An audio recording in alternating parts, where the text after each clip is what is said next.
ಓಂ ಶ್ರೀ ಗಣೇಶಾಯ ನಮಃ. ಶ್ರೀ ಗುರುಭ್ಯೋ ನಮಃ. ಸಂ ಸರಸ್ವತ್ಯೈ ನಮಃ. ಶ್ರೀ ಲಲಿತಾ ಸಹಸ್ರನಾಮ ಸ್ತೋತ್ರಂ ಪೂರ್ವಭಾಗಃ. ಪ್ರಥಮೋಧ್ಯಾಯಃ. ಶ್ರೀ ವಿದ್ಯಾಂ ಜಗತಾಂ ಧಾತ್ರೀಂ ಸರ್ಗಸ್ಥಿತಿಲಯೇಶ್ವರೀ ನಮಾಮಿ ಲಲಿತಾಂ ನಿತ್ಯಾಂ महात्रिपुरसुन्दरी. श्रीविद्यां जगतां दात्रीं सर्गस्थितिलयेश्वरी नमामि ललितां नित्यां महात्रिपुरसुन्दरी. श्रीविद्यां जगतां दात्रीं सर्गस्थितिलयेश्वरी नमामि ललितां नित्यां महात्रिपुरसुन्दरी. श्री अगस्त्य उवाच अश्वानना महाबुद्धे सर्वशास्त्रविशारद कथितं ललिता देव्या चरितं परमाद्भुतं पूर्वं प्रादुर्भवो मातुः ततः पट्टाभिषेचनं बण्डासुरवधश्चैव विस्तरेण त्वयोदितः वर्णितं श्रीपुरं चापि महाविभवविस्तरं श्रीमत्पञ्चादशाक्षर्या महिमा वर्णितः तदा.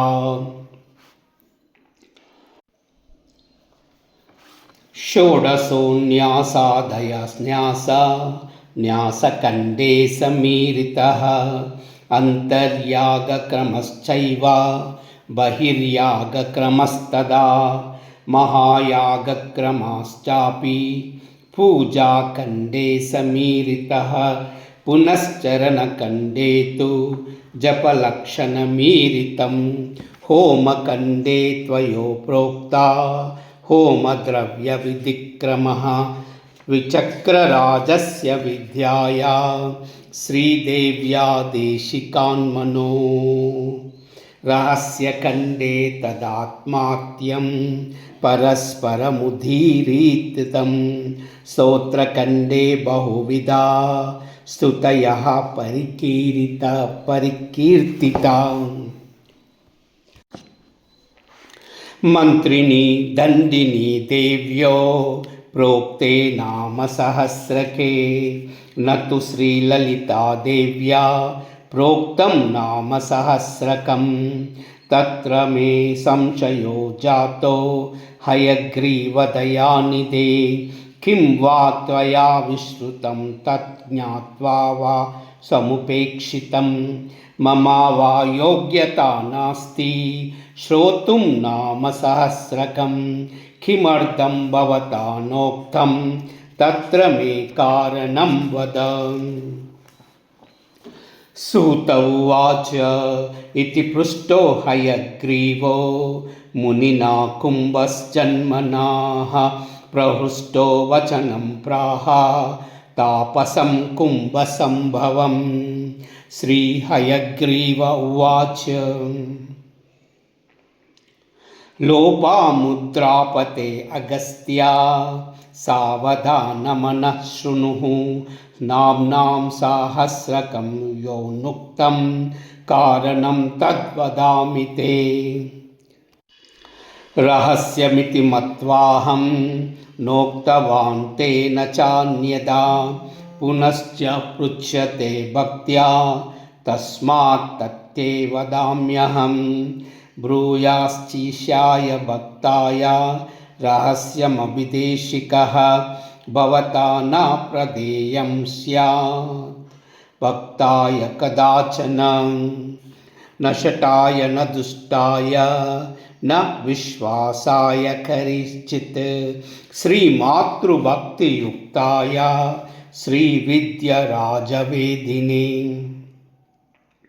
उपासकाय शुद्धाय देहं नाम सहस्रकं यानि नाम सहस्राणि सद्यसिद्धिप्रदानि वै तन्त्रेषु ललिता देव्या तेषु मुख्यमिदं मुने श्रीविद्वा तु मन्त्राणां तत्र कादिव्यदा परा पुराणां श्रीपुरमिव शक्तीनां ललिता यदा श्रीविद्योपासकानां च यदा देवो परः शिवः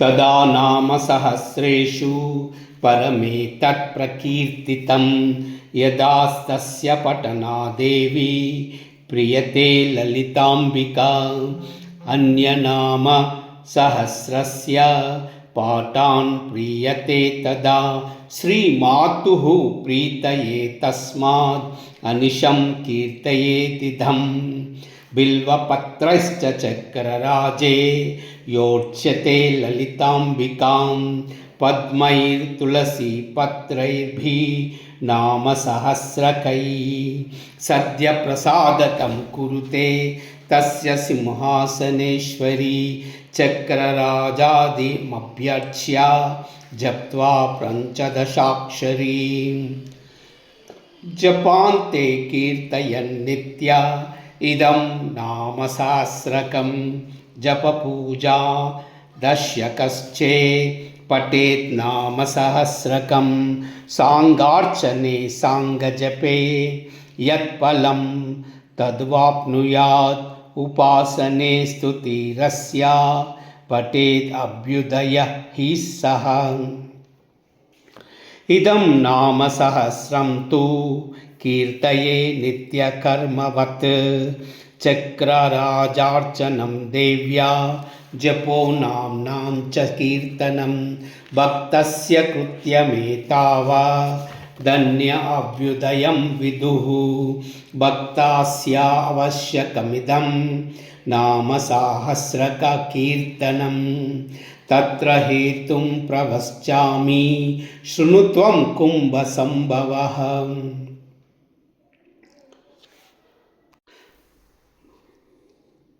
पुरा श्रीललिता देवी भक्तानां हितकाम्यया वाग्देवीर्वशिनी मुख्या समुदयेद्ब्रवीत् वाग्देवतावशिन्याद्या शृणुध्वं वचनमं मम भवत्मत्प्रसादेन प्रोल्लसद्वाग्विभूतयः मद्भक्तानां वाग्विभूतिप्रदाने विनियोजिताः मश्चक्रस्य रहस्यज्ञा मम नाम परायण मम स्तोत्रविधानाय तस्मादाज्ञापयामि वः कुरुध्वमङ्कितं स्तोत्रं मम नाम सहस्रकै येन भक्तैः स्तुता ये मे सद्य प्रीतिपरा भवेत् श्रीहयग्रीव उवाच इत्याज्ञपा ततो देव्या श्रीदेव्या ललिताम्बया रहस्यैर्नामभिर्दिव्यै चक्षुस्तोत्रमनुत्तमं रहस्यनाम सहस्रमिति तद्विश्रुतं परं तत्क्वचाति तदसि सित्वा सिंहासनाम्बिके स्वसेवा अवसरं प्रसाद सर्वेषां कुम्भसम्भवः सेवार्धमागता तत्र ब्रह्माणि ब्रह्मकोटयः लक्ष्मीनारायणाञ्च कोटयः समुपागता गौरीकोटिसमेतानां रुद्राणामपि कोटयः मन्त्रिणी दण्डिनी मुख्या सेवार्धं च समागता शक्तयो विविधाकारा तासां संख्या न विद्यते दिव्यौगा मानवौगाश्च सिद्धौगाश्च समागताः तत्र श्रीललिता देवी सर्वेषां दर्शनं ददौ तेषु दृष्टेष्वविष्टेषु स्वे स्वे स्थाने यदाक्रमं तत्र श्रीललिता देवी कटाक्ष आक्षेपचोदितः उत्थाय वशिनी मुख्या बद्धाञ्जलिपुटस्तदा अस्तुन्नाम सहस्रै स्वकृतै ललिताम्बिकां श्रुत्वा स्तवं प्रसन्नाभू ललिता परमेश्वरी ते सर्वे विस्मयं जग्मुं ये तत्र सदसि स्थिताः। श्रीदेव्युवाच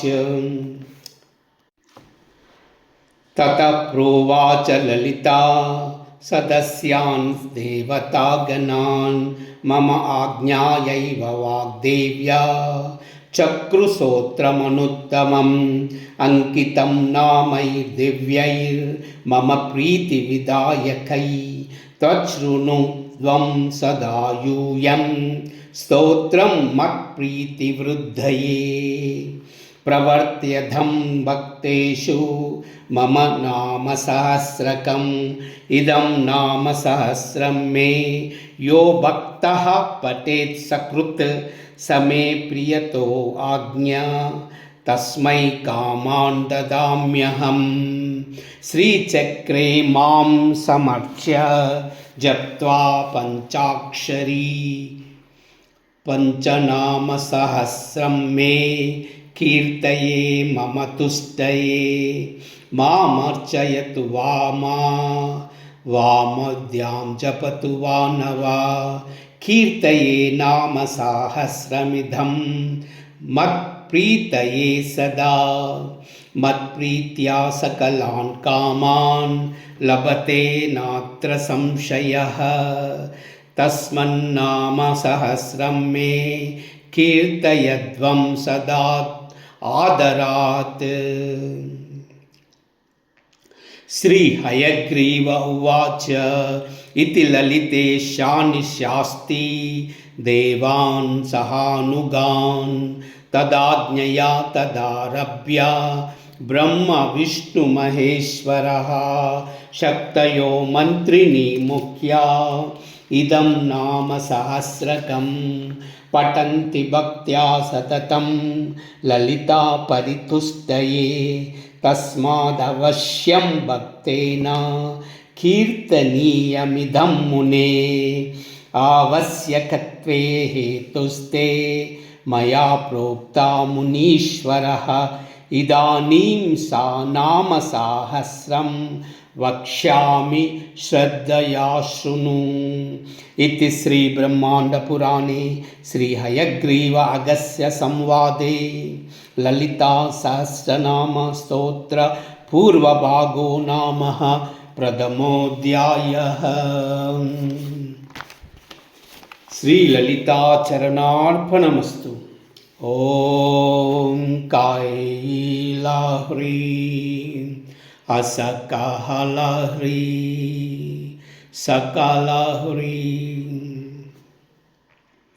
कैलाह्री असकालाह्री सकालाह्री कैलाह्री असकालाह्री सकालाह्री कैलाह्री असकालाह्री सकालाह्री।